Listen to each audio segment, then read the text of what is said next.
జై బాబా 44 వార్షికోత్సవ కార్యక్రమాలు పూర్తి చేసుకుని 45వ వార్షికోత్సవ కార్యక్రమంలోకి ఈ పెద్దాల సెంటర్ వాళ్ళు అడుగు పెట్టారు. 44వ వార్షికోత్సవ కార్యక్రమానికి ఎంతో ప్రాముఖ్యత ఉంది. ఎందుకంటే మెహర్ బాబా వారు అవలంబించినటువంటి మౌనము 44 years అని తెలియజేశారు. అని తెలియజేస్తూ అనాహత శబ్దం గురించి కూడా తెలియజేశారు. ఏ మౌనం అయితే అన్ని శబ్దాలకు ఆధారమై ఉందో, ఆశ్రయమై ఉందో, ఆ మౌనం గురించి, ఆ ఈశ్వరీయ మౌనం గురించి ఆయన టచ్ చేస్తూ మనకి దాని యొక్క డెప్త్ అతి తక్కువ టైంలో తెలియజేయడానికి ప్రయత్నం చేశారు. అందుకు మరొకసారి సత్యనారాయణ గారికి ఈ పెద్దాల సెంటర్ తరఫున అందరం కూడా జై బాబా ప్రణామాలు తెలుపుతున్నాం. మరి అన్నిటికంటే ముఖ్యమైనటువంటిది ఏంటి అంటే హృదయము మనము ఆధ్యాత్మిక స్వాతంత్రం గురించి స్టార్ట్ చేసుకున్నాం కార్యక్రమం. కంటికి కనిపించినటువంటి శత్రువుతో యుద్ధము చేసి ఆనందాన్ని ఎలాగ మనం అనుభూతి పరుచుకోవాలి అన్న విషయం గురించి మనం కార్యక్రమాన్ని ప్రారంభించుకున్నాం. సాధన ఎందుకు చేయాలి అనే విషయం గురించి తెలుసుకోవడానికి ప్రయత్నం చేసాం. సాధన ఎలా చేయాలి అనేది కూడా మనం తెలుసుకోవడానికి ప్రయత్నం చేసాం. గురుదేవులు అంటారు ఇది సరిపోదు అంటారు. గురుదేవులు ఏమంటారంటే సాధన ఎలా చేయాలో తెలుసుకున్నాము, ఎందుకు చేయాలో తెలుసుకున్నాము, అయినా ఇది సరిపోదు అంటారు. ఎందుకు సరిపోదు గురుదేవా అంటే ఇక్కడే ఒక కీలకమైనటువంటి అంశం ఉంది. ఏమిటి అంటే నువ్వు ఏ సాధన చేసినా, ఏది నువ్వు అనుష్ఠానంలోకి తీసుకువచ్చినా దానిలో ప్రేమ లేకపోయినట్లయితే అది ఫలించదు అని తెలియజేస్తాను. ఏ సాధన చేసినా, ఎంత గురుదేవుడు చెప్పారని చేసినా, బాబా చెప్పారని చేసినా, నీ మనస్సుకు నచ్చకుండా చేసేవో వెళ్ళిపోదు, ఇంటికి వెళ్ళిపోదు, వెళ్ళినదంతా వెళ్ళిపోదు, ఏముండదు. ఉదయం నుంచి చెప్పింది అంతా వెళ్ళిపోదు. ఎందుకు? ప్రేమ లేకపోతే ఏమీ ఉండదు. మరి ఆ ప్రేమ ఎలాగ వస్తుంది? ఉదయం నుంచి చెప్పుకున్నాం కర్మను అధిగమించాలి. అధిగమించడానికి 3 గుణాలు అడ్డుగా ఉన్నాయి, 2 శక్తులు అడ్డుగా ఉన్నాయి.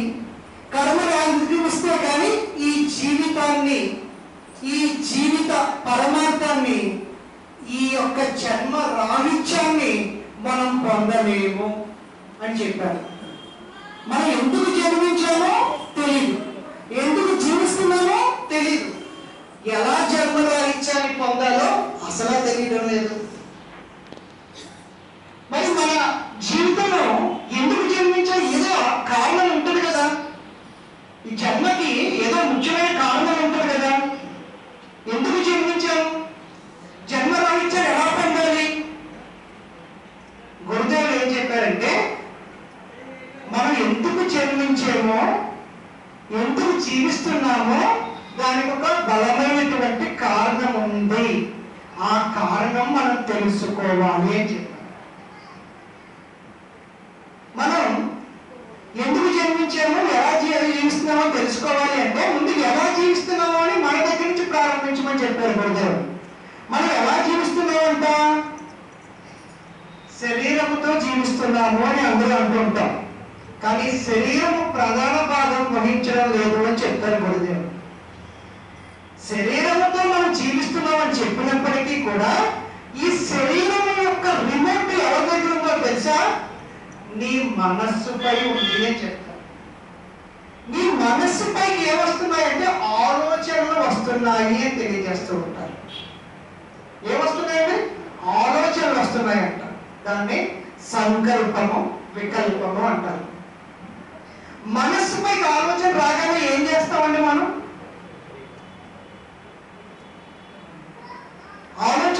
వెంటనే మనం ఏం చేస్తామంటే దాన్ని కార్యరూపం దాల్చడానికి ప్రయత్నం చేస్తాం, వెంటనే దాన్ని ఎగ్జిక్యూట్ చేయడానికి ప్రయత్నం చేస్తాం. అంటే ఈ మనస్సు పైకి వచ్చినటువంటి ఆలోచన వెంటనే మన శరీరంలో ఉన్నటువంటి బ్రెయిన్ కి ఒక సిగ్నల్ ఇస్తుంది, ఈ ఆలోచన నువ్వు ఎగ్జిక్యూట్ చెయ్యి అని చెప్పు. వెంటనే బ్రెయిన్ ఏం చేస్తుంది అంటే మన శరీరంలో ఉన్నటువంటి ఇంద్రియాలన్నింటికి కూడా అది పాస్ ఆన్ చేసేస్తా మెసేజ్, వెంటనే దాని కార్యరూపం దాల్చేస్తాం. అంటే మనం ఎలా జీవిస్తున్నాము అంటే ఒక ఆలోచన వస్తుంది, ఆలోచన కోరికగా మారుతుంది, కోరిక బ్రెయిన్కి చేరుతుంది, చేరిన వెంటనే దాని కార్యరూపం దాల్చేస్తాం. బాగానే ఉంది. కార్యరూపం దాల్చేటప్పుడు రెండు సంఘటనలు జరుగుతున్నాయంట మన జీవితంలో.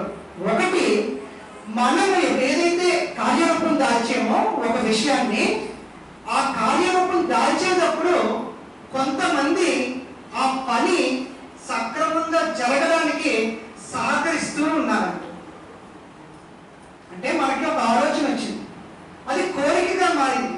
కోరికని మనం ఎప్పుడైతే వ్యక్తం చేసామో ఆ వ్యక్తం చేసేటువంటి కోరికని సహాయం చేయడానికి కొంతమంది మనకు కనిపిస్తూ ఉన్నారంట.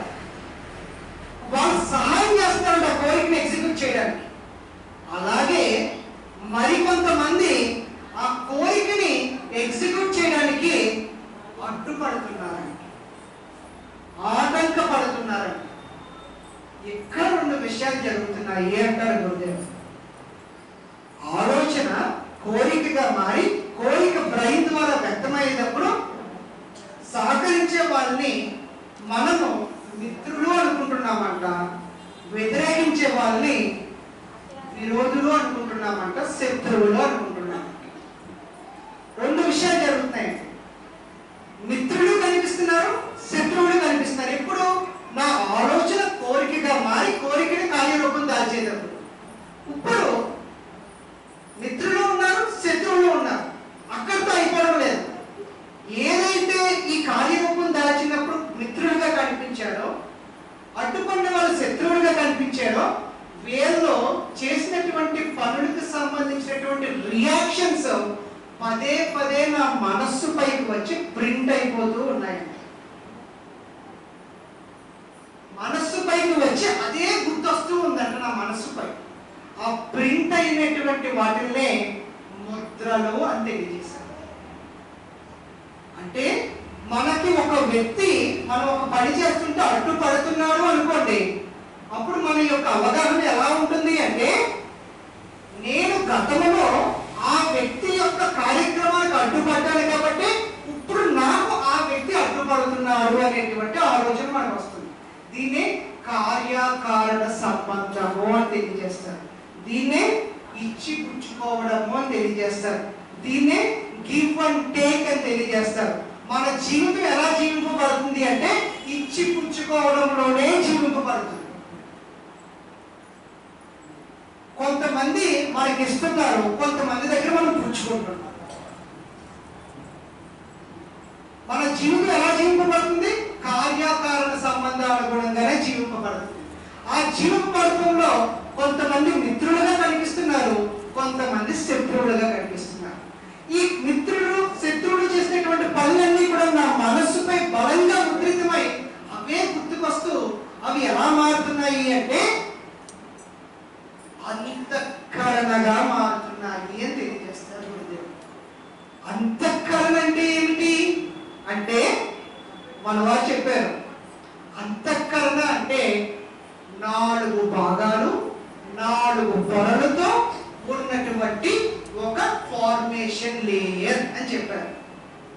అంటే మనం ఇచ్చిపుచ్చుకున్నటువంటి మిత్రులు శత్రువులతో మనం చేసేటువంటి పనులకు సంబంధించిన ముద్రలన్నీ కూడా అంతఃకరణలో చిత్తములోకి ప్రవేశిస్తున్నాయి అని చెప్తారు. చిత్తము అంటే ఏమిటి అంటే అది మన అవ్యక్తంగా ఉన్నటువంటి కర్మకి సంబంధించినటువంటి బీజాలు అవన్నీ కూడా ఒక గొడవలో దాగున్నాయంట. మనలో చిత్తము అనేటువంటి ఒక గొడవ ఉందంట, దానిలో దాగున్నాయంట. ఈ గొడవలో ఉన్నటువంటి ఈ సంస్కారాలన్నీ కూడా మనస్సుతో వ్యక్తమవుతున్నాయి. అంతఃకరణ చిత్తం ఉందంట, మనస్సు ఉందంట, బుద్ధి ఉందంట, అహం ఉందంట. చిత్తములో ఏమున్నాయి అంటే మనము గత జన్మలో ఇచ్చిపుచ్చుకున్నాం కదండి, అవన్నీ కూడా చిత్తములో ఉన్నాయండి. ఆ ఉన్నటువంటి వాటిని వ్యక్తం చేసేటువంటిది మనస్సు అంట. ఈ మనస్సు పైకి వచ్చినప్పుడు బుద్ధి ఏం చేస్తుంది అంటే నిశ్చయిస్తుందంట. ఏమని నిశ్చయిస్తుందంట? గతంలో వాడు నా పనికి అడ్డుపడ్డాడు, నేను వాడి పనికి అడ్డుపడాల్సిందే. వాడు నన్ను తిట్టాడు, నేను తిట్టాల్సిందే. వాడు నన్ను కొట్టాడు, నేను కొట్టాల్సిందే. బుద్ధి నిశ్చయిస్తుందంట, ఆలోచించదంట బుద్ధి. దీన్నే ఏమన్నారంటే, నిశ్చయించడాన్ని ఏమన్నారంటే డిస్క్రిమినేటింగ్ ఫ్యాకల్టీ అనలేదు. అది ఏం చేస్తుందంటే డిస్క్రిమినేట్ చేయట్లేదు, నిశ్చయించేస్తుంది. డిటర్మినెంట్ ఫ్యాకల్టీ అన్నారండి బుద్ధి. బుద్ధి దేనికి ఉద్దేశింపబడింది అంటే అవసరమా అవసరం లేదా అనే విజ్ఞత ఇవ్వడానికి ఉద్దేశింపబడింది. కానీ ఈ బుద్ధి ఏం చేస్తుంది? ఆడు నాకు అడ్డుపడ్డాడు కదా, నేను నాకు అడ్డుపడ్డాను కదా. ఎందుకంటే మనస్సు అహంతో కలిసి మన జీవితం ఎలా జీవింపబడుతుంది అంటే ఆడు ఏం చేశాడో నేను అది చెయ్యాల్సిందే. యాక్షన్కి రియాక్షన్. ఇది మన జీవితం ఈ విధంగా నడుస్తూ ఉంది. మరి ఇటువంటి స్థితిలో ఉన్న మనము జన్మరాహిత్యాన్ని ఎలా పొందగలం? ఆడు అడ్డుపడ్డాడు కాబట్టి నేను అడ్డుపడిపోతే అతనికి నాకు తేడా ఏముంది? మరి మెహర్ బాబా ప్రేమికులుగా ఇదే మన నుంచి ఆయన వాంఛించేది. మెహర్ బాబా ఏమన్నారంటే love me I will help you అని తెలియజేశారు. మీరు నన్ను ప్రేమించండి, నేను మీకు సహాయం చేస్తాను అని చెప్పారు మెహర్ బాబా. ఏ సహాయం చేస్తా అన్నారు?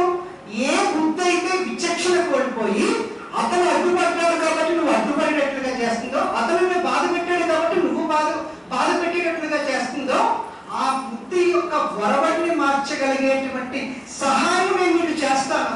ఎప్పుడు? నువ్వు నన్ను ప్రేమించినప్పుడు అని చెప్పారు. బాబా మిమ్మల్ని ఎలా ప్రేమించారు బాబా అంటే, బాబా అన్నారు నువ్వు ఎప్పటి నుంచి ప్రయాణం చేసుకుంటూ వచ్చావో అప్పటి నుంచి కూడా నీతో నేను ప్రయాణం చేస్తూనే ఉన్నాను, నీతో వస్తూనే ఉన్నాను, నీకు సహాయం చేయడానికి నేను ఎప్పుడూ సిద్ధంగానే ఉన్నాను. నేను నూతన అవతార పురుషుడిని, టు కమ్ టు రీడింగ్ ఈ నవమానవాళ్ళని ఉద్ధరించడానికి, పురోగమించడానికి, సహాయం చేయడానికి వచ్చినటువంటి దేవాది దేవుణ్ణి నేను అని చెప్పారు మెహర్ బాబా. నన్ను మీరు ఎలా ప్రేమిస్తారు అంటే ఆ రూపముగా కాదు అని చెప్పారు మెహర్ బాబా. నన్ను కేవలం ఆ రూపము నేను ఎందుకు ధరించి వచ్చాను అంటే మీకు కనిపించడానికి ధరించి వచ్చాను, కానీ నేను ఆ రూపము కాదు అని చెప్పారు మెహర్ బాబా. మరి బాబా మీరు ఎవరు అంటే నీ యొక్క జీవాత్మ అయినటువంటి నీకు ఆధారభూతమైనటువంటి అనంత దైవీ చైతన్య స్వరూపాన్ని అని చెప్పారు. నీ ఉనికికి నిజ ఉనికిని అని చెప్పారు, నీ ఆత్మకు నిజ ఆత్మని అని చెప్పారు, నీ యొక్క ఎగ్జిస్టెన్స్ కి రియల్ ఎగ్జిస్టెన్స్ ని చెప్పారు. ఆ యొక్క దృక్పథముతో, ఆ యొక్క భావనతో నన్ను ప్రేమించడానికి ప్రయత్నం చేయండి అని చెప్పారు మెహర్ బాబా. అంటే నేను మీకు కనిపించడానికి వచ్చినటువంటి అది కేవలం ఒక కోర్టు మాత్రమే. నీ యొక్క ఆత్మకి నిజ ఆత్మనై ఉన్న నన్ను ప్రేమించు, నన్ను స్వీకరించు, అప్పుడు నీకు సహాయం చేస్తాను అని చెప్పాను. ఎప్పుడైతే నా యొక్క ఉనికికి ఆధారమై ఉన్నటువంటి ఆయన్ని నిజ ఉనికిగా ప్రేమించడానికి ప్రయత్నం చేస్తామో అప్పుడు జరుగుతుందంట అద్భుతము, మిరాకిల్ అని చెప్పారండి. ఏం అద్భుతం జరుగుతుంది అంటే నీకు మెహర్ బాబా ఇన్ఫ్యూజన్ అనేటువంటిది ఇస్తారు. ఇన్ఫ్యూజన్ అంటే ఏమిటి అంటే అంతఃస్ఫురణ అని తెలియజేస్తారు. ఎవరికి ఇస్తారంట? నీ యొక్క బుద్ధి ఏదైతే నిశ్చయిస్తుందో ఆ బుద్ధికి ఇన్ఫ్యూజన్ క్యాపబిలిటీ అనేటువంటిది ఇస్తారంట. ఇన్ఫ్యూజన్ అంటే ఏంటి అంటే అంతఃస్ఫురణ అనేటువంటిది. ఈ అంతఃస్ఫురణ ఏం చేస్తుంది అంటే నిన్ను ఏది అవసరమో ఏది అనవసరమో నీకు విచక్షణ ఇచ్చేటటువంటి శక్తి నీకు ఇస్తుంది. ఈ ఇన్ఫ్యూజన్ అని తెలియజేస్తారు. ఎప్పుడైతే మెహర్ బాబాని మనం మన ఆత్మకి ఆత్మగా, ఉనికికి నిజ ఉనికిగా ప్రేమించామో అప్పుడు మెహర్ బాబా మనకి చేసేటువంటి సహాయం ఏమిటి అంటే ఇంట్యూటివ్ కాన్షియస్నెస్ అనేటువంటిది మనకి అనుగ్రహిస్తారు అని తెలియజేస్తారు. ఎప్పుడైతే మనకి ఈ ఇంట్యూషన్ అనేటువంటిది వచ్చిందో అప్పుడు మనం కోరకూడనిది ఏది కోరమన్నాం. ఉదయం చెప్పుకున్నాం, మన కోరికలు తీరుస్తాడా తీర్చడా అని ఆయన తప్పకుండా తీరుస్తాడండి. ఎందుకంటే మనం ఆయన ప్రేమించవలసిన విధంగా ప్రేమించినప్పుడు ఆయనకు మనకి ఇచ్చేటువంటి సహాయం ఏంటంటే ఇంట్యూషన్ ఇస్తారు. అంటే ఏమిటి అంటే నిత్య అనిత్య వస్తు వివేక పరిజ్ఞానము అని చెప్పాడు. ఇంట్యూషన్ అంటే ఏంటంటే నిత్య అనిత్య వస్తు వివేక పరిజ్ఞానానికి సంబంధించినటువంటి ఫ్యాకల్టీని అనుగ్రహిస్తారంట మనకి. ఎప్పుడైతే ఏది నిత్యమో ఏది అనిత్యమో ఆ వస్తువు యొక్క వివేకానికి సంబంధించినటువంటి ఫ్యాకల్టీ మనకు వచ్చిందో అప్పుడు జరుగుతుందంట వండర్స్, మిరాకిల్స్. ఏంటో తెలుసా, డాక్టర్స్ అందరూ కూడా చాలా స్టడీ చేస్తున్నారంట. ప్రతి మానవుడికి కూడా మానవ దేహానికి 72 నాడులు ఉంటాయండి, సెల్స్ ఉంటాయండి, 72,000 నాడులు ఉంటాయండి. ప్రతి మనిషిలో కూడా ఈ సెల్స్ అన్ని ఓపెన్ అయి లేవంట. కొంతమందిలో కొన్ని ఓపెన్ అయి ఉన్నాయంట. అన్ని ఓపెన్ అయి ఉంటే ఆ వ్యక్తి యొక్క పరిజ్ఞానము తెలివితేటలు మామూలు స్థితిలో ఉన్నమాట. ఇవి ఎందుకు ఓపెన్ అయ్యి లేవు, ఎందుకు కొన్నే తెరుచుకున్నాయి అని నేను పరిశోధన చేశారంట డాక్టర్స్. కానీ వాళ్ళకి ఏం తెలిసింది అంటే అన్ని ఓపెన్ అయ్యి లేవు అని తెలిసింది, కానీ అవి ఎలా ఓపెన్ అవుతాయో తెలియలేదు. గురుదేవులు చెప్పారు అవి ఎలా ఓపెన్ అవుతాయి అంటే నువ్వు అవతార పురుషుణ్ణి నీ ఆత్మకి ఆత్మగా ప్రేమించినప్పుడు ఆయన నీ సెల్స్ ఓపెన్ చేస్తారు అని చెప్పారు. నీ కణాన్ని ఓపెన్ చేస్తారు అని చెప్పారు. అప్పుడు ఓపెన్ అయినప్పుడు మన నైపుణ్యము మనసుతో వ్యక్తం అవ్వమంట, ప్రజ్ఞతో వ్యక్తం అవుతామంట. ఇప్పుడు అవతార పురుషుని ప్రేమించవలసిన విధంగా ప్రేమించారు. ఆ ప్రేమించినప్పుడు ఏం జరుగుతుంది అంటే ఎక్కడ చూసినా కూడా నీ అవతార నీ భగవంతుడే నీకు దర్శనమిస్తాడు. అంటే ఎవరిని చూసినప్పటికీ, ఒక జీవిని చూసినప్పటికీ, ఒక జంతువుని చూసినప్పటికీ, ఒక మనిషిని చూసినప్పటికీ కూడా నీలో ఉన్న భగవంతుడే ఆ వ్యక్తిలో ఉన్న భగవంతుడిగా నీకు దర్శనమిస్తాడు అని చెప్తాను.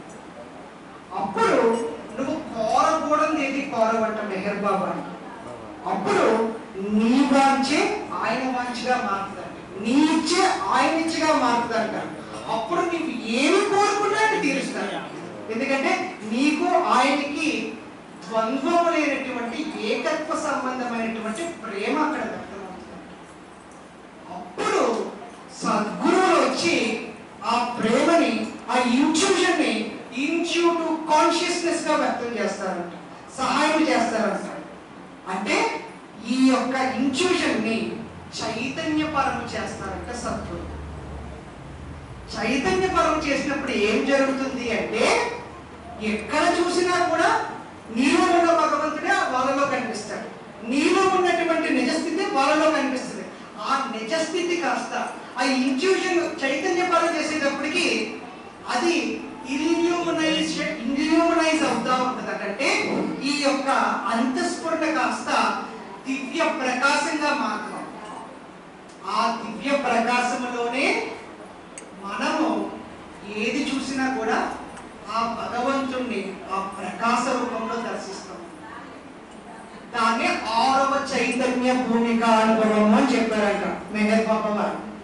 6వ చైతన్య భూమిక అనుభవంలోనే మనం భగవంతుని ప్రేమించవలసిన విధంగా ప్రేమిస్తాము అని చెప్పారంట. ఎప్పుడు మనం మెహర్ బాబాని మన ఆత్మకు నిజాత్మగా ప్రేమించినప్పుడు, సద్గురుదేవుడు దాన్ని చైతన్యపరంగా మార్చినప్పుడు, ఈ ఇంట్యూషన్ ఇల్యూమినేషన్ గా మారినప్పుడు మనలో ఎక్కడ చూసినా కూడా ఆ రియాలిటీయే మనకి దర్శనం ఇస్తా ఉంటది అని తెలియజేస్తాం. ఆ రియాలిటీ ఎప్పుడైతే దర్శనం ఇస్తుందో మన సెల్స్ అన్ని ఓపెన్ అవుతాయి అని చెప్పారు. అక్కడ ద్వంద్వం ఉండదు అని చెప్పారు. ద్వంద్వం లేనప్పుడు ఏముంటది అంటే అన్ని వ్యక్తం అయిపోతాయి అని చెప్పారంటే మనస్సు వ్యక్తం అయిపోద్దంట, శరీరం వ్యక్తం అయిపోద్దంట, ప్రాణం వ్యక్తం అయిపోద్దంట. మరి ఏం మిగులుతుంది అంటే ప్రజ్ఞ మిగులుతుంది అని చెప్పారు. ఆ ప్రజ్ఞే అనంత దైవీ చైతన్య స్వరూపుడైనటువంటి ఆ గురువుకి ఎప్పుడైతే ఆ కాన్షియస్నెస్ అనంత చైతన్యం యొక్క పాత్ర అక్కడితో ముగిసిపోయి ఆయనతో ఒక్కటైపోయిందో దాన్నే నిర్వాణానుభవము అని తెలియజేశారు. ఆ నిర్వాణానుభవం అనంతరమే మనం నిర్వికల్ప అనుభవంలోకి మన యొక్క ప్రయాణం జరుగుతుంది అని చెప్పారు. ఎప్పుడు ఈ ద్వంద్వము లేనటువంటి స్థితిలో. అంటే మెహర్ బాబా చెప్పినటువంటి ఈ విధానం ఏంటి అంటే మనం ఎందుకు జీవిస్తున్నాము అంటే ఇచ్చిపుచ్చుకోవడాల యొక్క ముద్రలతో జీవిస్తున్నాం. ఈ ఇచ్చిపుచ్చుకోవాలన్నీ మన అంతఃకరణపై ప్రభావం చూపిస్తున్నాయి. ఈ అంతఃకరణలో ఉన్నటువంటి బుద్ధి తన యొక్క పని తను చేయడం లేదు, డిస్క్రిమినేట్ చేయడం లేదు, నిత్య అనిత్య వస్తు వివేకాన్ని మనకు తెలియవడం లేదు. అందుకు మెహర్ బాబాని ఆత్మగా ప్రేమించాలి. మెహర్ బాబా ఏం చెప్తారు? నువ్వు శరీరం కాదు అని చెప్తారు, మనల్ని ఇది శరీరం కాదు అని చెప్తారు. మరి మెహర్ బాబా ఆయన ఎందుకు శరీరం అయి అంటారు? ఆయన అనంత దైవీ చైతన్యము అనేటువంటి జ్ఞానముతో పరిజ్ఞానముతో ఆయన ప్రేమించడానికి మనం ప్రయత్నం చేసినప్పుడు ఈ ఇంట్యూషన్ కాస్త ఇల్యూమినైజ్ అయ్యి మనం ఎవరిని చూసినా ఎక్కడ చూసినా భగవంతుడే తారసపడేటువంటి ఆ దివ్య జ్ఞానానుభవంలో మన ఇచ్చే ఆయన ఇచ్చే అవుతుందంట, ఆయన ఇచ్చే మన ఇచ్చే అవుతుందంట, మనమే ఆయన అవుతామంట, ఆయనే మనం అవుతామంట. దాన్నే మెహర్ బాబా అన్నారు, you and I are not we but one. ఆ వన్నెస్ అక్కడ వస్తుంది అని చెప్పారు. అందుకు మనము ప్రేమించాలి అని తెలియజేశారు మెహర్ బాబా. ఆ ప్రేమలో మనము మన కోరికలు తీర్చుకోగలం. ఏ కోరికల్ని? ఆయన యొక్క ప్రేమ యొక్క ఆ యొక్క తీవ్ర స్థాయిలో ఈ భౌతికమైనటువంటి కోరికలు ఏమి కూడా దయచేయడం లేదు. ఆ యొక్క తీవ్ర స్థాయిలో మనము భగవంతుడిగా, మాధవ స్వరూపుడుగా, జీవన్ముక్తుడుగా దైవీ జీవితాన్ని జీవించేటువంటి అవకాశాన్ని మనకించి మనల్ని అందరినీ మేల్కొల్పడానికి వచ్చాను అని చెప్పినటువంటి ఆయన అక్కడ మేల్కొల్పుతా అన్నారు. అది మెహర్ బాబా వారి రాకకి, ఆయన యొక్క సహాయానికి, ఆయన మనకి ఇచ్చినటువంటి మేల్కొల్పు వాగ్దానానికి ఉన్నటువంటి నిజమైనటువంటి యథార్థమైనటువంటి అర్థము, అంతరార్థము, పరమార్థము. జై బాబా.